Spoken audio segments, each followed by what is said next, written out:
Thank you, Madam Speaker. A little bit earlier, the Parliamentary Secretary to the Minister of Northern Affairs talked about how the vaccine distribution was going very well in her northern and remote riding.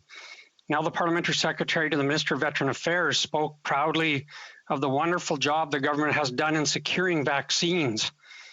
Like the Parliamentary Secretary of Northern Affairs, I come from a northern and remote riding as well, and today I was contacted by a chief of one of my First Nation communities. This is a community of about 1,000 people. They've been dealing with a suicide crisis and now are in the midst of a COVID outbreak. Today, he told me they're now dealing with 3 more funerals, 1 more suicide and 2 from COVID. So far in this community, they've received 30 doses of the vaccine. And he told me today that hopefully they are planning to get more in February. My question for the Parliamentary Secretary is pretty simple. Is this really what he's proud of in the distribution of the vaccine to northern remote communities? The Honourable Parliamentary Secretary. Thank you, Madam Speaker, and I want to thank my colleague for his important question.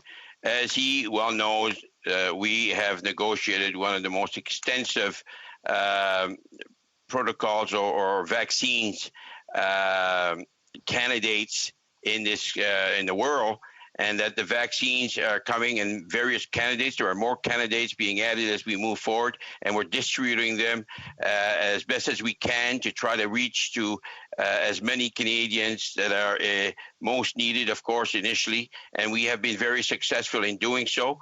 But as he understands that when you're receiving vaccines, you are unable, based on the number that are coming in at one time, to get all the vaccines that are important for Canadians.